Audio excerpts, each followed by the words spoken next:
Good afternoon, everybody. Keith Engle here for TGI Sports Talks. MLB update. God, I keep forgetting what show I'm doing. MLB update. I'll be joined by my current, or I should say, what's the word I want? Often our guest host, Drew Ehrlich, will be joined in just a second. We're going to get into all the news of the day. We'll get into the MLB award winners, the MLB managers carousel. Only one team left without a manager. We'll get into that and maybe some other things. I want to welcome everybody watching TGI Sports Talk, of course, Facebook or YouTube. Northeast Streaming Sports. We're also live on YouTube and Facebook, and also the show airs live on the Roku, the Northeast Streaming Sports Roku channel, which you can download for free on Roku. So take a look at that. A lot of great program, as I said. I think 47, 48 unique shows now we're up to there. So great stuff going on there. You can catch also the College Football Huddle, which I did live Wednesday night on Facebook and YouTube. Will also be replayed tomorrow morning at 9 a.m. on Roku there. And, of course, Let's Talk Sports on YouTube specifically, and a lot of great content there, as I keep saying. That's our Dan Harris connection, and thumbs up DDH. You're with us all the time. And again, a lot of great shows over there. And a quick shout out to Ralph Wilson. Now I lost my little Ralph Wilson update. RW Media, don't forget, and specifically the Sports Corner, which he does with Smoke and Jim Frazier. And let's see if I can get this right. It's on WBVP in Pittsburgh, Tuesdays at 5:30. I won't give you the call letters because I'm going to mess them up. And there it is right here. That's on 12:30 a.m. and 99.3 FM. Ralph's a good guy. Lots of great stuff on his shows. Not just the Sports Corner, but lots of good media from RW Medias. So great to have you guys with us. Real quick, let me see who's is with us. If at the moment, there's Dave Guyette. Good afternoon, Dave. How are you? Good to have you with us up there in Johnstown, New York. And I'm going to bring in, without further ado, our special guest host, Drew Ehrlich. How are you, Drew? I'm doing great. Thanks for having me back on, Keith. Ooh, that didn't sound good. Applause for you. I thought I'd fool around a little today. Okay. That well. I never play with my soundboard. Today I got playing with it. I'm like, I'm going to start using some sound effects here. Anyway, how are you, Drew? It's been a couple weeks since we've been on, and since we last talked, there's been some managerial fillings, fillings? Filled. Sounds better. It's like going to the dentist. Yeah, I don't need any managers in my mouth, that's for sure. So we'll talk about that. We'll get into the award winners, but I want to jump into the news of the day.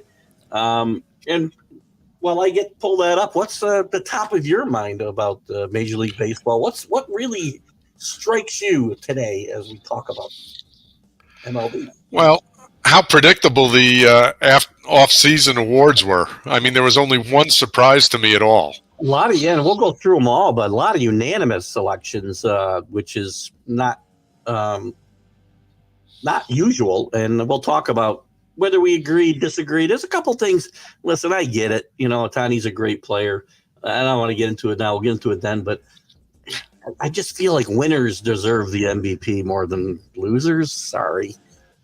No offense to you, Mr. Ohtani. Maybe you look good in pinstripes, but since that's not going to happen, maybe I will dish you a little bit. So we'll get into all that. Big news. I think the biggest news is the owners have finally green-lighted the A's move to Vegas unanimously.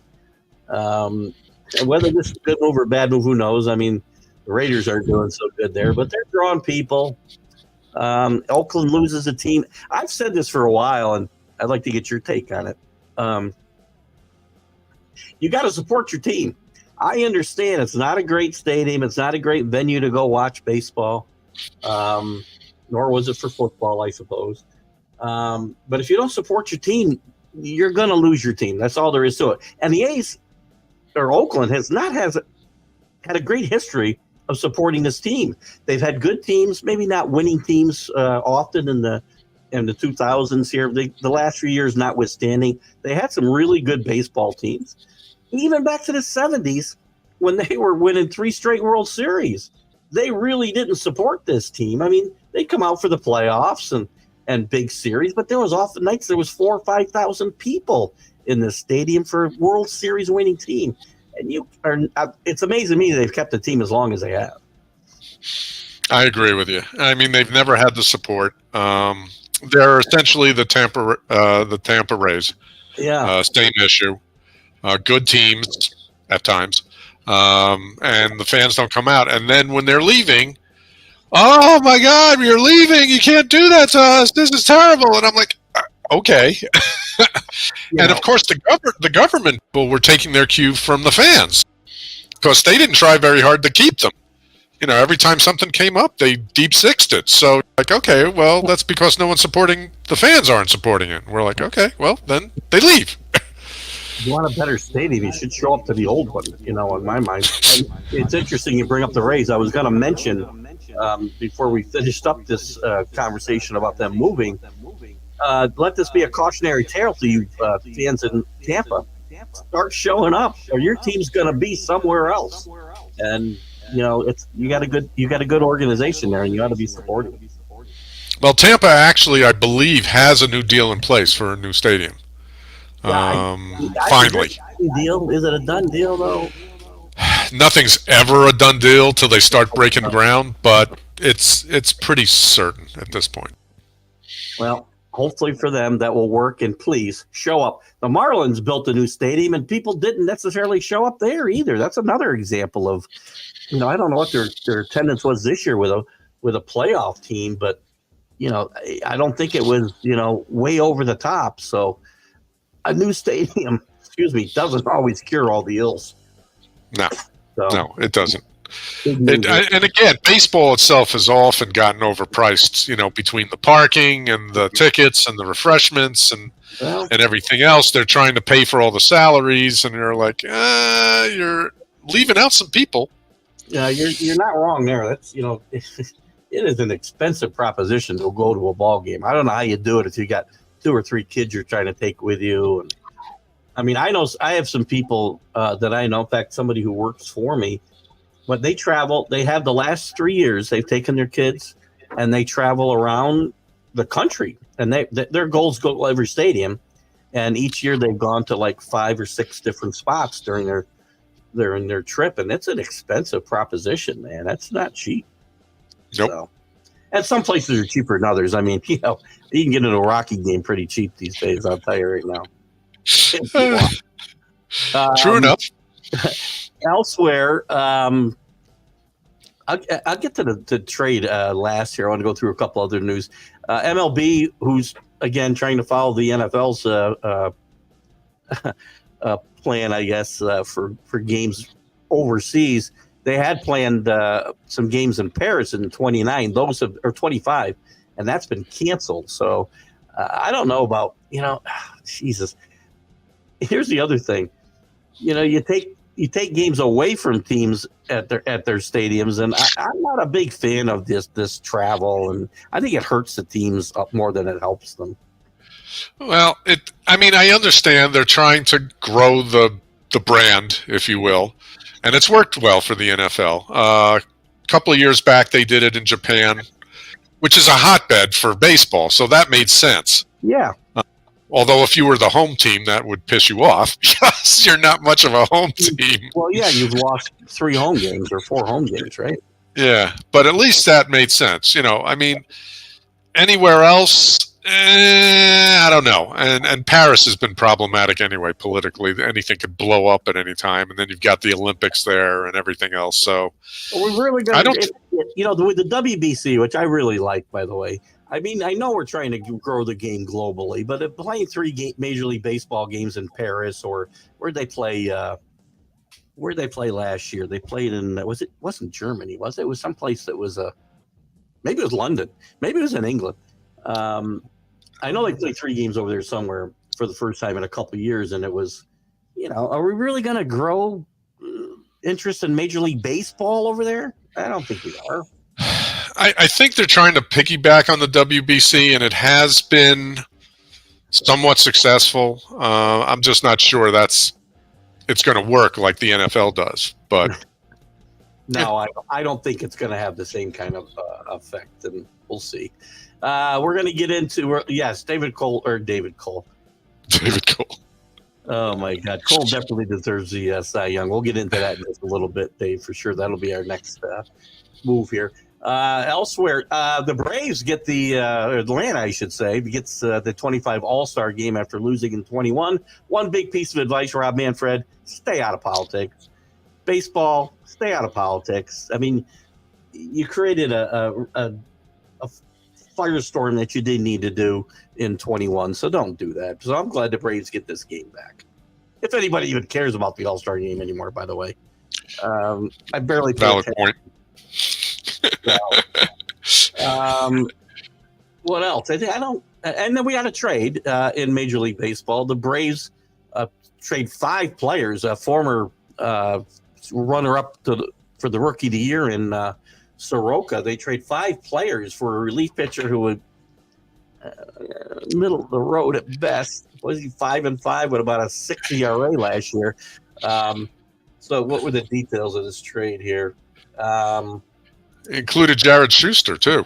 They did trade left-hander Jared Schuster, shortstop Brandon Shoemake. I said Shoemake. Infielder Nicky Lopez and right-hander Riley Gowans, along with the aforementioned Soroka, who has had a lot of arm problems and injury issues since he was a runner-up to Pete Alonso.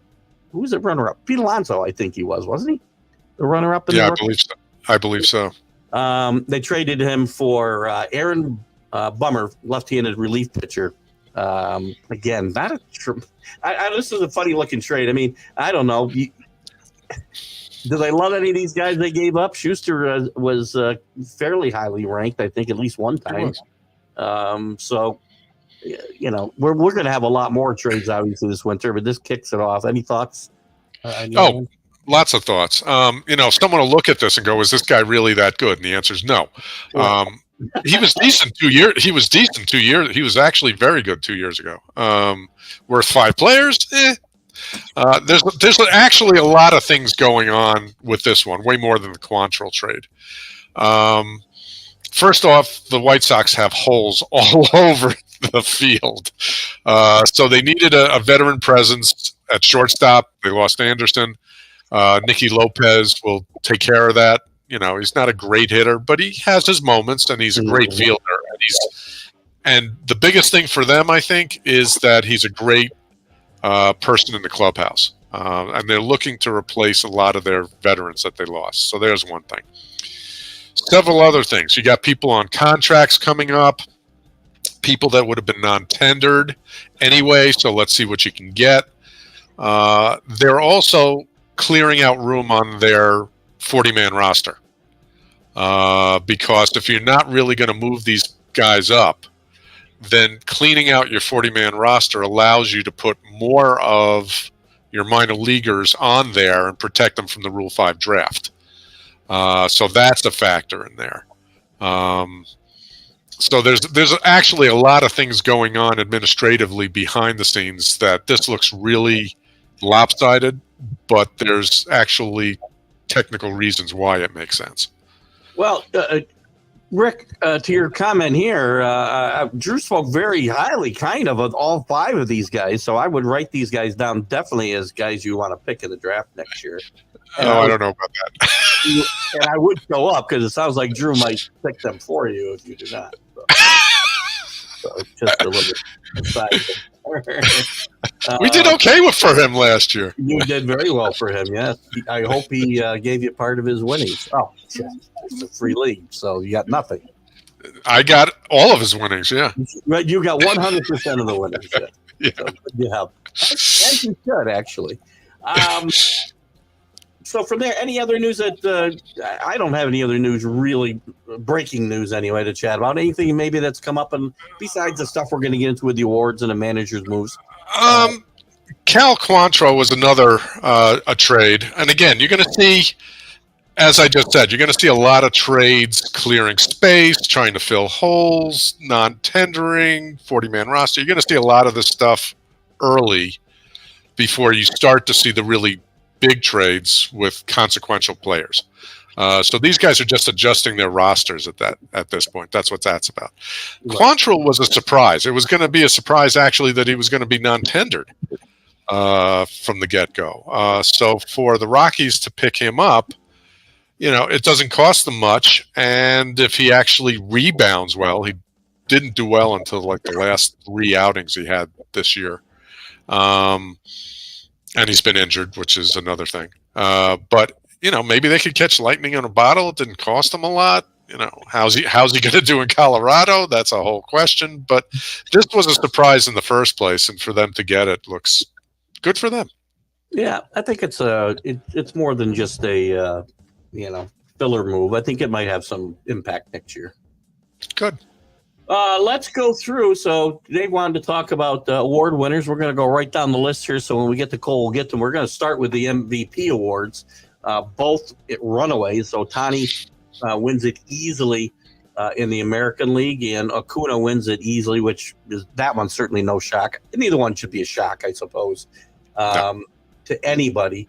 Ohtani finishes quite a ways ahead of Corey Seager, gets all the first place votes. To me, and I think Simeon and Seager probably hurt themselves. They split a lot of they got a lot of votes between them. They finished second and third. I'll be honest with you. I would have supported Seager. Well, he missed some time, but I would have supported him over Ohtani in this spot only because the ball club's a winning ball club, and Ohtani, as great as he is, didn't contribute to any success. Yeah, I know that's a stickler for you. I'm not as wedded to the you have to come from a winning team. It makes sense that a lot of them would, simply because that's how they got to be winners, is right. Frequently with these people. But I don't have a problem with someone just having a hell of a year and getting the award. Now, does it fly in the face of what the name of the award is? Maybe a little. Maybe a little. That's not necessarily how most people interpret the award, though. They basically interpret it as the best player for the year. It's a misnomer at this point to call it most valuable player. But it is, and I've said for years I think they should add a player of the year and then have an MVP. Because the Cy Young is very obvious. It's the best pitcher. I don't care where he pitches. It doesn't matter if he pitches on a winner or not to me. But the most valuable player, I remember when Andre Dawson won it when the Cubs finished last, and I'm like, great year, Andre, but what did it accomplish for your team? So yeah. I think Steve Carlton would have deserved it that one year. He won 54% of all their wins. Yeah, there's the most valuable player. They would have won about 30 games without him on that team. So right. And notice, by the way, that they do not call it most valuable pitcher. No, right. Cy Young. It's obviously the best pitcher. We know that. So I don't know.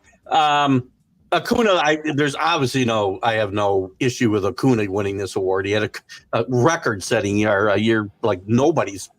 Listen, guys like Mays and whatnot have had great years, but he did things nobody'd ever done before. So I obviously am not going to argue with this pick. Finish behind him here. Betts and Freeman.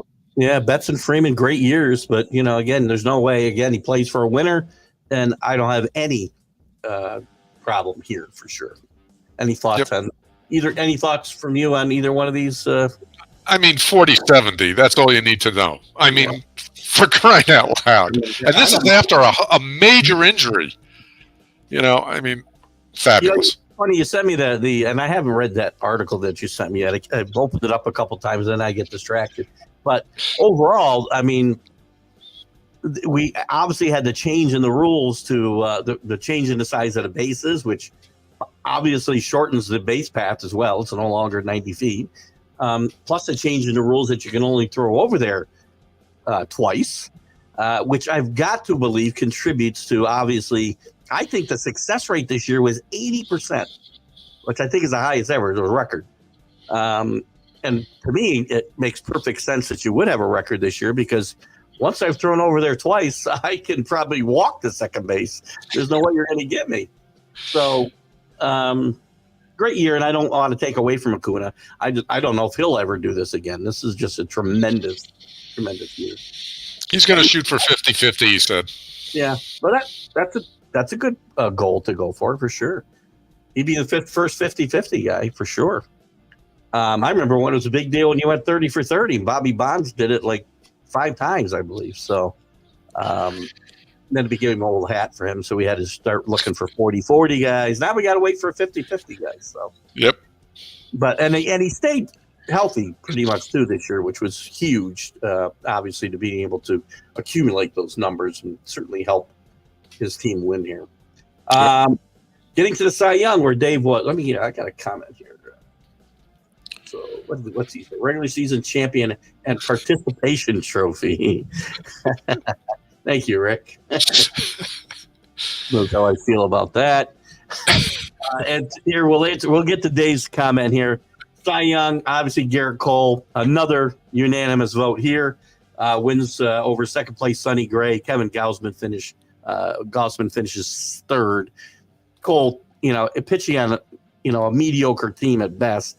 Had just a tremendous year, and we can't look at wins as much as we used to with pitchers just because of the way the game's played today. But I mean, across the board, he was pretty much dominant all year long, and the best player on this team this year anyway, by far, I think.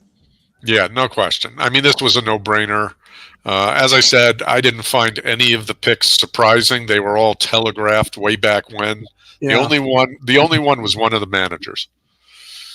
Well, sticking with the Cy Young award, I'm not surprised Blake Snell won. I'm a little surprised at the gap. Because I didn't think the difference between him and some of the guys we talked about a couple of weeks ago, Logan Webb, who I didn't even think about that much. I think you might have mentioned Webb, Zach Gallen, and Spencer Strider specifically. I didn't think the gap was as big as what the voting was.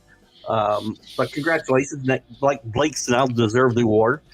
I was just a little surprised at that the gap here. I agree with you. And again, unlike Cole, whose numbers across the board, I mean, Snell was fantastic. No question about it. Except when you look at his control. I mean, this guy walked 5 players per 9. Yeah. Every time he went out. So, why is he getting so many strikeouts? Because people are bailing out from the plate because they don't know if they're going to get hit, which is effective. I mean, there have been pitchers that do it, but were his numbers like Cole's? No. Cole has control, so it wasn't as good, and it almost. I mean, he came close to unanimous. I think what was it? Only 4 other first place votes. I think 2. He had 28 votes. 28 2. Coach, yeah. I'm like, okay, I agree with you. If the guy had the control, I'd go, okay, I get it. But that irks me a little bit. That's almost like the 3 true outcome guys winning MVPs. I'm like, okay, come on. I'm glad you got the ERA, which also is out of your hands to some degree, depending upon how good your fielders are. Mm-hmm. Glad you got the strikeouts. Everything looks good. But if you don't know where the ball's going, come on. Yeah, that does put your team in jeopardy. You got to throw the ball over the plate, definitely. So, but congratulations again. That was a well-deserved award. So, let's see, where am I next? I lost my list here. Yeah, Rookie of the Year. Come on, where'd you go? There you go. Manager of the Year. I got next up. Okay. Brandon Hyde wins over Bruce Bochy. I mean, I thought Bochy would get more votes. To be honest with you, no disrespect to Brandon Hyde. Great job in Baltimore the last couple years. Wins 100 games with a team that was losing 100 games a year just a couple of seasons ago or close to it. But I thought Bochy might be a little bit closer here. I agree. But I had no quibble with Hyde. We talked about potential winners, and we mentioned Hyde. Yeah. And again, everyone has to remember this is a vote taken before the playoffs. Correct. So. Yeah, I think if this vote was taken after the playoffs, Bochy wins this award. I really do. So, And again, that brings up another thing before we go on. I really believe, especially manager of the year, it should be through the postseason. I really do. Maybe not the MVP. I get it, but I think manager of the year at least should go through the playoffs. It's problematic only because if you do that, then you got to do it for everybody. So, I suppose. Probably the one you thought was a little bit of a surprise, and the surprise to me is Skip Schumacher winning in Miami. Great job. I mean, certainly probably deserving the award, but I really thought either Counsell or Lavello or even Schnitker from the Braves would win this. Problem with the Schnitker, it's always hard to win when you got the team that's expected to win, right? So, but these guys, Schnitker's done a great job there for years now, and is deserving here. What would you? I probably would have given this to Torey Lavello, to be honest with you. He's certainly up there, but I actually had a favorite for, and that was our buddy at the Dodgers. I mean, Ray Roberts, yeah. To deal with what Roberts had to deal with that pitching staff and still end up running away with the division the way he did. I mean, granted, Mookie and Freeman saved his butt.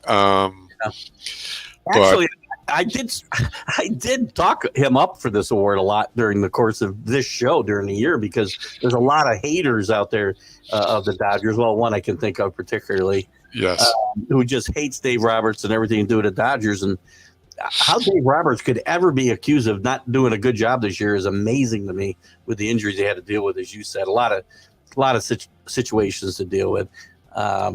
So he should have been higher up here. Again, if this award is given after the playoffs, Lavello probably does much better and might even win the award. Yep, I agree. Now we move on to the Rookie of the Years. No big surprise there. I don't think in either league. Gunnar Henderson wins for the Orioles. Got off to a bit of a slow start this year, but once he got going, man, he's going to be a great baseball name too, Gunnar. Anybody with a name like Gunnar, come on, he's got to be winning a lot of awards. This is unanimous. Both of these awards were unanimous, and I've got no issue. There's not a name on this list that I would say you could even consider above Henderson here. Agreed. And again, no surprises here. Well deserved. It was telegraphed literally a month before they even voted on these things who was probably going to win it. As well they should. Henderson's slow start sort of depressed his batting average a little bit, so it doesn't look as good as it could have. But everything else is in place, and he's a fabulous fielder. Everyone is used to him at third base. He came up as a shortstop. Right. But they've got another shortstop coming up, believe it or not. So the Orioles are going to get better and better. Yeah. And both these winners, we'll move on to the National League. Corbin Carroll wins there, again unanimous. Both of these guys were pretty highly rated to win this award in the preseason, so this isn't a surprise here at all. Senga from the Mets finishes second, which is a nice finish for him. He had a very nice season for the Mets this year, and one of the bright spots on an otherwise dark season for the Mets. And the Reds get three guys in the voting here. None of them probably played. Well, the McLean might have started the season. I'm not sure. Did they all come up during the season? I think they did. Yes. Yeah, McLean didn't start from spring training. Which always hurts. I mean, again, one of these guys might have won the award if they'd actually played the entire season. So, well, you can still win the award even if you come up in May. I think their biggest issue was the same issue that Sager and Semien had, is they split the votes because there were so many of them. Yeah, agreed. I think didn't somebody? I want to say like Greg Jeffries years ago won it. I think he was only up for about 6 weeks. In fact, he still was eligible for the award the next year, if I'm not mistaken. I could be wrong about misremembering this a little bit, but at least somebody has won the Rookie of the Year award and still been eligible for it the next year. Willie McCovey was up there. I think he had very few at bats. McCovey might have been a guy too. Yeah. So anyway, no big surprises here at all. We haven't had the one that we don't have yet is Comeback Player of the Year has not been announced yet. And we'll bring that to you guys when we know it. And what do you got here, Dave Gayette? Only prediction that might be in Major League Baseball this offseason. Well, it's going to depend. I think I don't think there's going to be a lot of big trades until some of the big free agents start to land wherever they're going to land. If you're going to look for a big trade, I think my number one guy to watch would be Pete Alonso. I don't know what your thoughts about that. I really think the Mets are going to move on from Alonso. I don't think they're going to pay him because you talked about he's Dave Kingman. He's Dave Kingman, and he's the three true outcome guy. Yeah, I think the biggest issue with him is his new agent. Although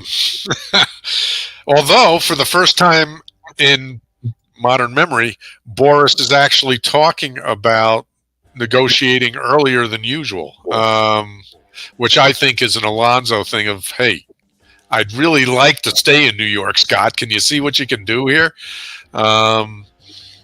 It's still probably going to be too much. And again, he walks, he hits home runs, which obviously drives in runs. Never hits for average. Well, doesn't steal any bases. Decent fielder, not any Gold Glove material. So, is he gonna? How much are home runs worth? And could they just trade for somebody at first base that gets them half, 2/3 of the home runs, but increased average and that sort of thing? He could. I actually think Soto is going to be traded. The Padres are trying to cut salary. And I'm going to say to Brian Cashman right now, please do not trade for Juan Soto because he can't play in the outfield. He can't play left field in Yankee Stadium, I can tell you right now. And there's no place else for him to play as long as Stanton is on his team. So do not trade for Juan Soto, please. Oh, you want to address the Cashman uproar over Stanton? He didn't need to say it. We all know it. Stanton said it himself during the year that I need to be on the field. I can't keep getting hurt. I don't know why Stanton Cashman had to bring it up. I mean, I had a bigger issue with Stanton. I keep saying Stanton. Cashman sitting there and talking about how this is a good baseball team. That I'm sorry, you're 82-80. And it wasn't even that good. And by the way, you were also a boring baseball team. And one thing you can't be is bad and boring. And both New York teams were that this year in my mind. Oh, yeah. I mean, it wasn't pretty. Hal Steinbrenner, these guys just don't get what's going on. And why can't Cashman sit there in that press conference and say, you know what? I'd like to hear this just one time. I got to do a better job. How about that? Because you put this mess together year after year. Yeah, but then you're giving the owner an idea. You don't want to do that. So. Yeah, I agree. And I know Dave Gayette will say any second, fire Cashman and Boone. So I'm pretty sure we'll see that come up here pretty soon. To Dave's question, as you said, 100% what you said. They have to see how some of the free agents fall out. Because you need to know if you're going to have a replacement so that you could then trade somebody. Agreed. Biggest thing in the trade market's going to be pitching, though. This is a great question. Dusty Baker is absolutely Hall of Fame material. If Dusty Baker does not make the Hall of Fame, it will be a travesty. I know he's got one World Series victory, but he's been there a couple times. He led some great teams in San Francisco who just didn't get over the top. Missed the playoffs one year when he won 100 games. So I think he's had a look at career baseball, man. When you factor everything in, and I know they won't do that. They don't factor in your playing career and your managerial career together. Maybe they do if you get to the veterans vote or whatever we call that now. But he's certainly not a Hall of Fame player. He's a very good player. But he was a very good manager, great manager. He turned a lot of teams' fortunes around. And the knock on him was he couldn't win the big one, and he'd wear out pitching staffs. A lot of knocks on Dusty, but I'm so happy he got his World Series last year. I like Dusty, and definitely Hall of Fame. Yeah, don't forget the other knock. He only plays veterans over the young people. Was another one of his knocks. Well, for veterans, that's who I'm playing too. Well, but that wasn't entirely true either, particularly with the one that he won with. So, yeah, he's you look at his history, and he really didn't do a bad job anywhere. He may not have had the World Series, but again, he's not on the field. I mean, he's pulling the levers, he's making the moves, he's doing what he can, and I think he should get in. Absolutely. And he's also, it's not his fault Bartman was in the stadium that night in Chicago. But for Bartman, Dusty Baker might be the most revered guy in Chicago because that team was really good. And they may have won the World Series that year if that thing hadn't just totally dismantled them. That had nothing to do with Bartman. They blew it after that. I mean, they could have closed it out after the Bartman play, and they didn't. So they could have, but I really believe, and again, maybe it's a knock on the manager a little bit too. But the team was rattled after that for sure. And again, that was a really good baseball team, and it'll be forgotten forever. I think that's the year the Marlins. That was 2003, wasn't it? When the Marlins beat the Yankees. Yep. That was a Marlins team that was really an underdog in that postseason. So, yep. Oh, Rick says you're getting feedbacks.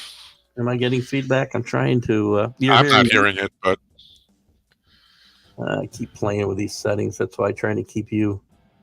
How's that, Rick? We'll get some from time to time. It's all right. We'll live with it. Sorry, Rick. We'll do our best. I promise. Any other electronics from your end? No, they pretty much went as we expected, except for the Schumacher pick, I think. Let's move on to the managers. Lots of stuff, and I want to get into a couple of different topics here. Obviously, there's one job left. We've got quite a mix of some young newcomers, very young newcomers in votes case. You got a couple of veterans that have moved on to new jobs from jobs they had last year, and you've got a guy who hasn't managed in a while, did a really good job, and has gotten a second chance at 71 years old, and I think a well-deserved second chance at that. So I think it's quite a mixture of hires here this year with one to come. I want to start with Craig Counsell, which we talked about here, that the dominoes would start to fall once he signed, and they fell pretty quickly. I think, listen, I lost a lot of respect, to be honest with you, for Craig Counsell during this whole thing for a couple of reasons. I think he negotiated with his friend David Stearns with no intention of ever signing with the Mets, and he used the Mets. And he used the Mets to get a job that one of his brethren already had. And there used to be a time where guys would not consider talking about a job, or much less taking a job, that somebody else already held. And David Ross was very diplomatic about his dismissal. Maybe David Ross wasn't the best manager in the world, but he probably deserved a better fate than to find out he'd been fired after they hired a new guy. And this was all about, he made it very clear, not all about, but he made it very clear he wanted to become the highest paid manager ever to help other managers, theoretically. Well, ironically, I get to help myself when I do that. And he's a good manager. I like Craig Counsell, but I don't see those World Series trophies that weren't, $40 million over 5 years. Or is it, I think I got that number right. What do you talk about the whole process and how it all went down? I wasn't happy with it. We knew he was trying to set the market. The irony is, Milwaukee had already offered him $5 million, which would have set the market. So they had already made him the highest paid manager with their offer. We can assume that his work with Stearns was to go above that, saying, hey, I've got this from Milwaukee. What can you do? But if you read between the lines, everything that I read said he really did not want to leave his home. He's a big family guy. He likes going to his kids' games. And there's really only two teams within an hour of his home, and that's Milwaukee and Chicago. Big Cubs fan growing maybe up. Minnesota. Yeah. Yeah. So, you know, when it came down, I was surprised and I wasn't surprised. I was surprised at the money. I think that was an overpayment. Um, I wasn't surprised that it was Chicago because it's an hour away from his house. So, and how that went down, if you didn't like the job that Ross did, then fire him. But they weren't going to because everyone thought he did a fabulous job with a team that wasn't supposed to contend, which it did until the last 2 weeks. And, now it's like, oh, wait, we can get this name brand manager. Let's kick you to the curb. And now it's too late for him to hook up with another team because all the other teams, the dominoes fell so quickly because they all had contingency plans.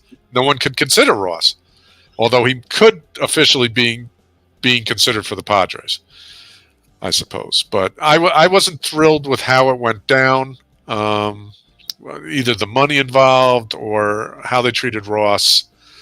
I mean, the surprise element was because teams could not contact people without making it public until a certain date.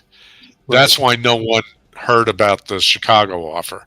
As soon as that date came, they jumped in. There's a whole administrative thing that goes into that. But yeah, I agree with you. I wasn't thrilled with how it went down or even why it went down to some degree. Yeah, I kind of agree and I lost a little respect for him and his management team. David Ross, again, by all accounts, very well respected by his players.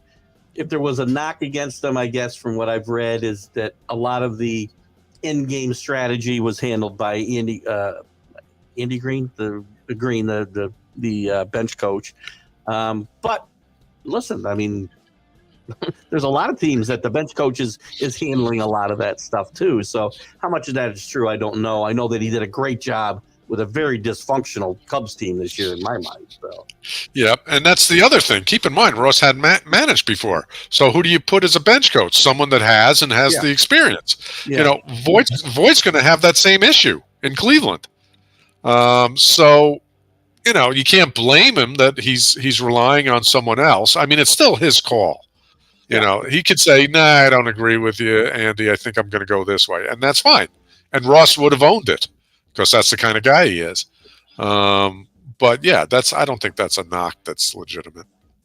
Well, to stay kind of in the same vein here, because the Brewers and Cubs series are going to get much more interesting, I think, this year, as Pat Murphy, his bench coach, was named the Brewers manager recently too. He's a young guy, never had a manager's job before. Notre Dame grad. I don't know if he coached at Notre Dame or not, but I know he played at Notre Dame, and I think he'd been with the Brewers throughout Council's tenure there. So it's going to be very interesting. These two teams, again, not a traditional huge rivalry like maybe the Cubs and Cardinals, but they've become quite a rival more recently as they've both been better teams. So it'll be an interesting dynamic between these two teams when they play this year. Yeah, it's always interesting to see which teams go outside to try to inject something and which teams say, you know what, we've got a good thing going here. Let's just keep it going with the personnel we have. Milwaukee did that. Houston did that. So it's interesting to see the different takes that the teams are taking. Murphy actually is 64. And I could be wrong, but I could swear I read somewhere that he was actually Council's coach.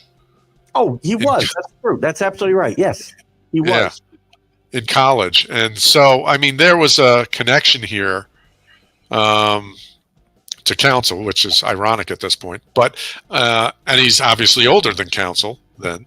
But at the same time, Milwaukee being a small market team, it makes sense that they want to keep the philosophy the same and you go internally.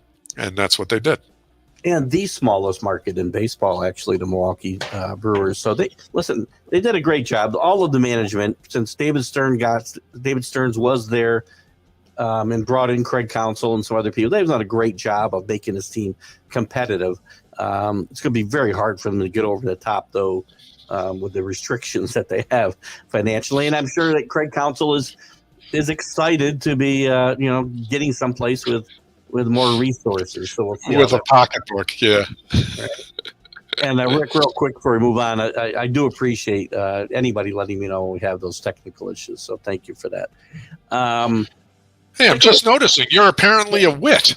You're not a whiff. You're a wit. Well, that's the way we talk in Perth with Engle, and I went to school with Rick Sherlock and those guys. So Fair enough. Here and there, it makes it much. I'm just trying to save time when I'm writing. Thank you for pointing. I find you witty anyway, so we're okay. Thank you. Sticking with the guys who managed last year, Bob Melvin, that moves on from, who did a great job in Oakland. We talked a little bit about some of those A's teams, and a big part of that more recent success was Bob Melvin for sure. Been around a long time. He's managed. I think this will be his. I think it's his fourth stop. No, he managed I said the A's. He managed the Mariners and somebody else. I can't think who it was besides the Padres. With pretty good success most of the time. I think this is a good fit for the Giants. I think he'd had enough of the Padres dysfunction there, and our condolences to the Padres organization with their owner passing away here the last few days too. But I think Melvin had enough of what was going on there and didn't see things improving much. So I think it's a good fit for him to go there and get a chance to kind of, put together a better team out there in San Francisco. And I will say this, we're not going to be getting into our free agent predictions necessarily today, but I'm going to say it loud and proud. You heard it here first. Ohtani signs in San Francisco. Watch them. Everybody's got the Dodgers in mind, the Mariners in mind.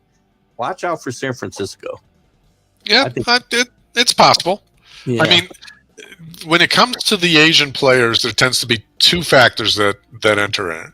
There's always a bias towards the West Coast because it's a lot closer to home. That's a given. Mm-hmm. They also like going to teams that have someone that they're familiar with from their previous leagues.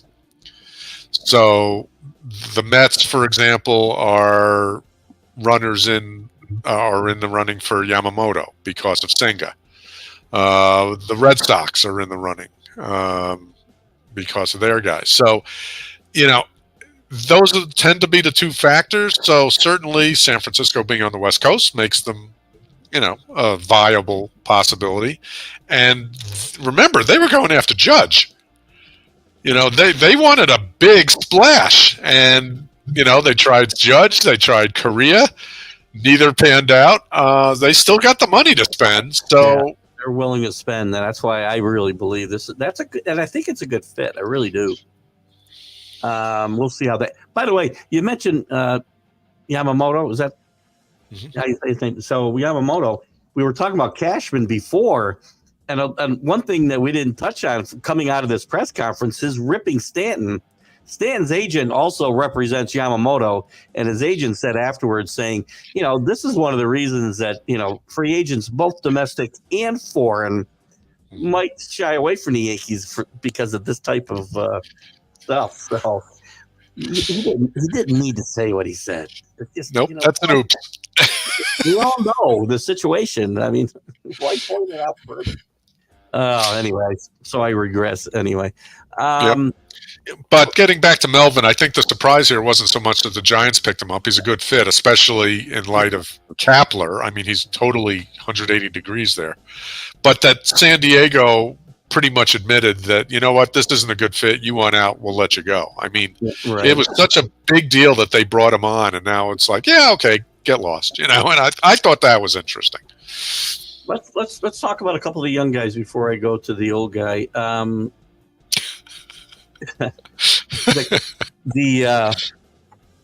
do we have here? The Indians, as we talked about, brought in. I heard his name was Vogt. I heard you say Voigt. I'm not sure which way it goes, but either way, this is a guy. I believe only 1 year of coaching. I think he just retired in 22, if I'm not mistaken. 2, yes. Yep. Really heady player. Was a catcher. I know he played with the Giants, and I think he played with the Mariners as well. Interesting hire by the Guardians. I'm sure, as you said, he's going to have to bring in some experience there. But it's not often you see a guy 1 year out of his playing career getting a shot like this. No, that it was surprising. I mean, it had been rumored, so it wasn't totally surprising. It's surprising on 2 levels. Number one, you're replacing Francona, who's a baseball lifer, with this guy who's been retired for 1 year and a few months.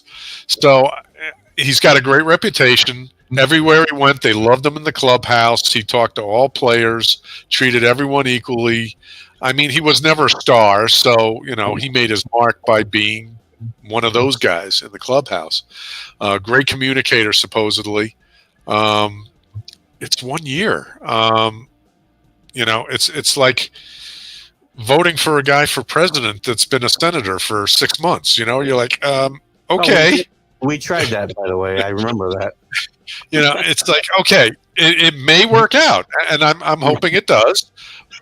But on the face of it, you're like, I'd like someone with a little more experience, But here, again, as in politics, you surround yourself with good people, and it may come out okay. So he's going to get the chance to fill out his staff and have people that'll support him and teach him as he goes.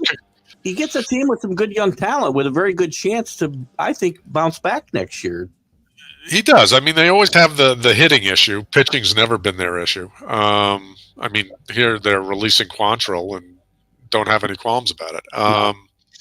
So, yeah, I mean, the guy's going to have to make it. He's pretty much in the same boat Ross was. Yeah. At this point. And also note, and this is historically for century plus, catchers tend to always make decent managers because they are the field generals of a team. C1 Bruce Bochy, right? So absolutely good call. That's a good call, and it's a very true thing too. Speaking of young, I don't know how young Mendoza is, but he hasn't got a lot of experience as a manager. The Mets fire a very experienced manager to chase another experienced manager and end up with a bench coach from across town. Now, he knows how to handle New York, at least from a coaching standpoint. That's a little different than sitting in the main chair. I was a little surprised that they went this direction myself. And by the way, when I said it went from one experienced manager, don't be fooled. The Mets fired Buck Showalter. I had this discussion with the Mad New Yorker this morning. I don't care if he said he resigned. A lot of guys resign that are actually fired, and Buck Showalter was fired. No, yes, he was. And then so they went from him to council, and now they, not that long ago, there was no such thing as a bench coach. You had your first base, your third base, your pitching coach, your hitting coach, and that was it. Now we got a first guy I remember with the job. To be honest with you, Don Zimmer's the first guy I remember with that job.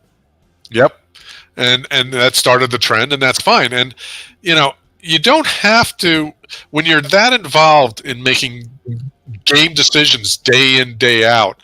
The fact that you haven't coached Major League, I should comment that Mendoza has managed yes. At other levels.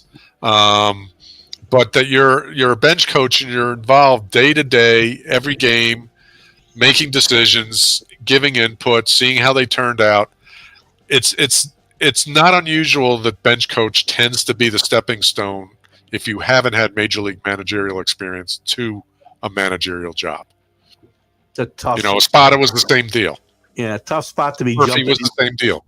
Very tough spot to be jumping into here, though, for Mendoza without Major League managerial experience to go into this cauldron of the Mets. They can talk about punting 24 all they want, as long as their owner's their owner.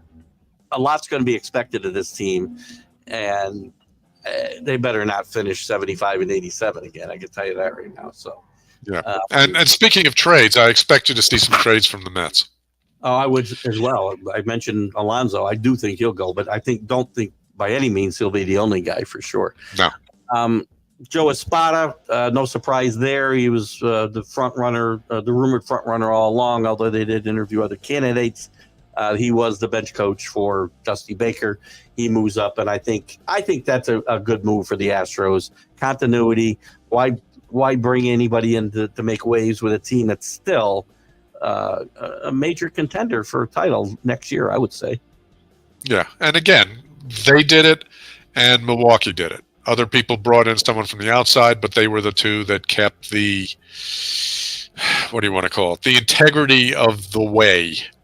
We have a way of doing things. We have a way of administrating, of managing, of handling players. Let's just keep it going. And those were the two teams that did it. And you got small market and you got big market there, which is interesting. Yeah, good point. And lastly, because Padres haven't hired anybody yet, Ron Washington, who did a great job in Texas, getting them to back-to-back World Series, not winning one, kind of chased out of Texas as their fortunes started to fall, and there were some rumors of off-the-field situations, both domestically and maybe with other things. Again, we don't have to dive into that. Whatever, he's always been he's a baseball lifer. People love him. That he went to the Braves, and every single guy, especially the infielders on the Braves, who are all pretty good fielders, by the way, contribute a lot of their success to Ron Washington, and he's very respected within the game. I thought he would have got a second shot before this. I think some of those issues might have held him back. Rumored issues, anyway, might have held him back. But it's interesting that he gets his second shot at 71 years old, and not a great situation he's going into. So I'm not sure he's going to be happy he got the second shot, but I'm happy that he's got a job and he wants the job. So we'll see how it works out for him. Yeah, he's wanted a job for a while. Once he did his mea culpas, he kept hoping that he would get it. He's supposedly a fielding whiz. There's not an infielder, and to some lesser degree outfielders, that have not said that he improved their game and made them much more successful on the field. That's his reputation. This is sort of the antithesis. You had Baker coming in his 70s and taking over a really great team. Yeah. This is not that. This team is a train wreck. And unlike Oakland, who was also a train wreck, they've got no one in the pipeline. They literally traded all of their top prospects for rentals to try to keep Ohtani happy. And now they got nobody. So that was a very foolish move for sure. And this is what Washington's walking. He deserves better. I think he'll still keep them trying. I think they'll be game for him, and no matter how bad they are, he's going to keep the clubhouse on a level keel, which is why they've brought him in, I think. But I feel bad that he's finally getting a shot to come back, and this is who he has to do it for. We talked. Dave asked about big trades. There's a chance that he will also be doing this without Mike Trout, because I think he may go this year. It's going to be very hard because the fans will hate them, because now there'll be nothing left there. But it's possible Mike Trout goes as well. So a tough spot for him. We're gonna lose the.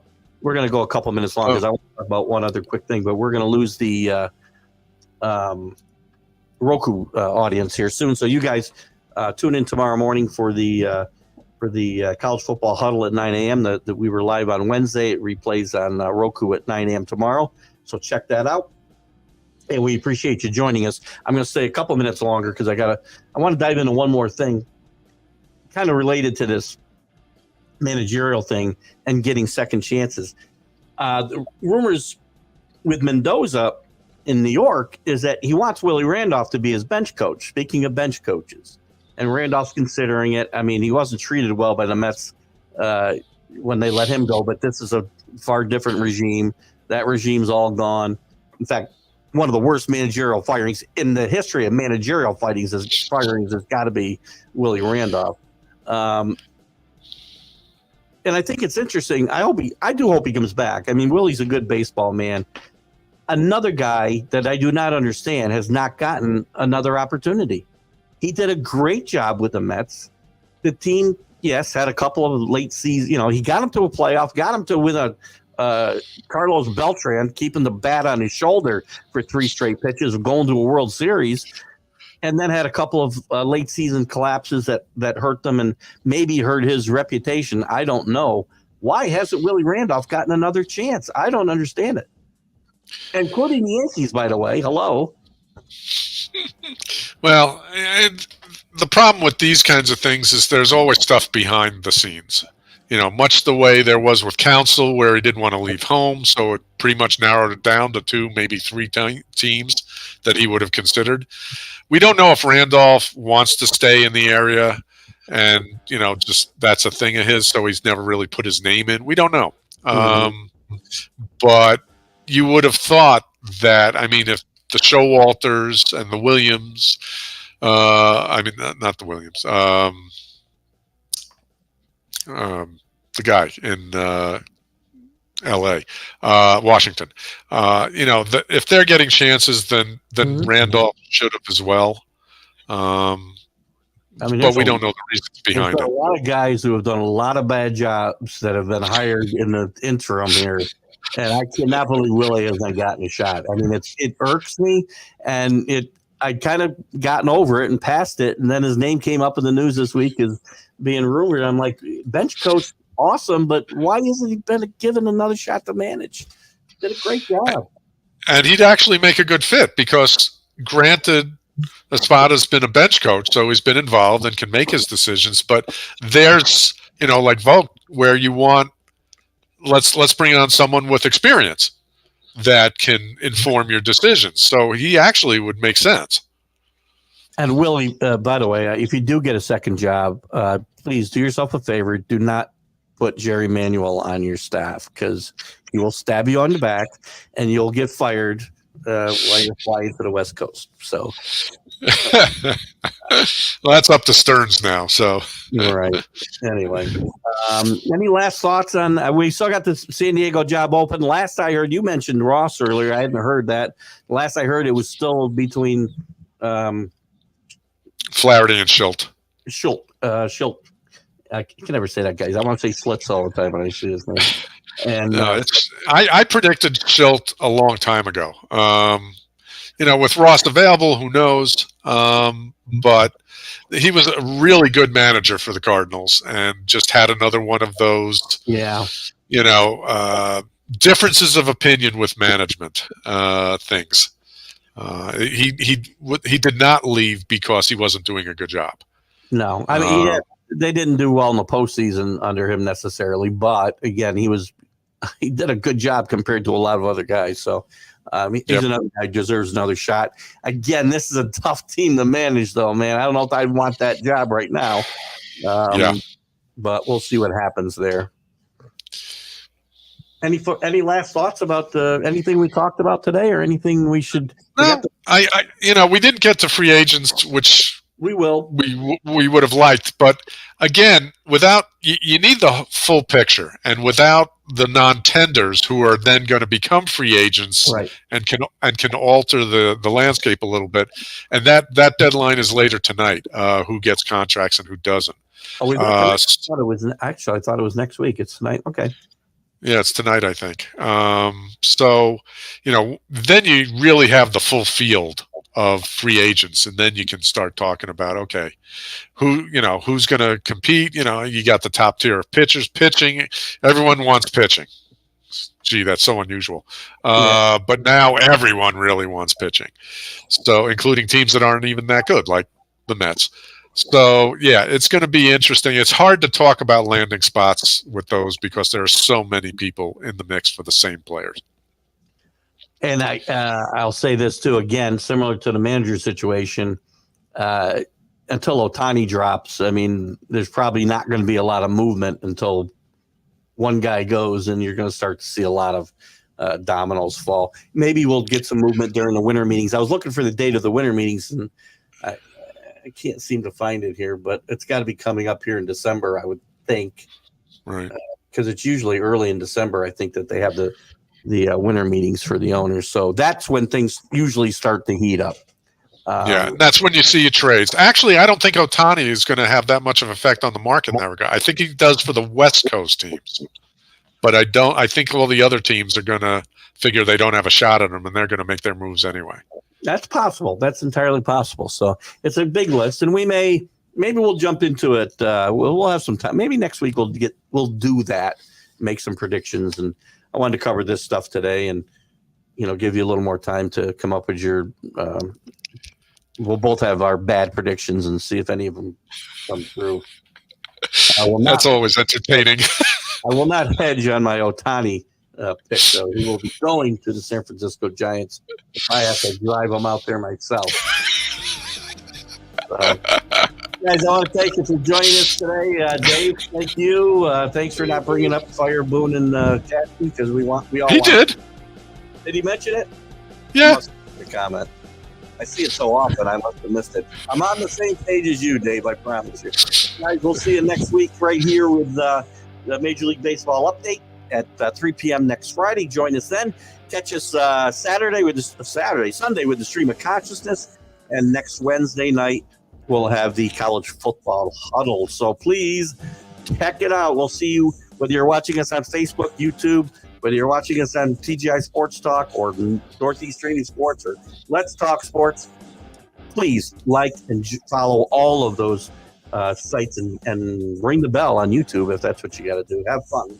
Guys, have a great weekend. Enjoy the college football, and the baseball pins are about to fall. So, Drew, thank you. Have a great weekend. Thank you. Bye-bye.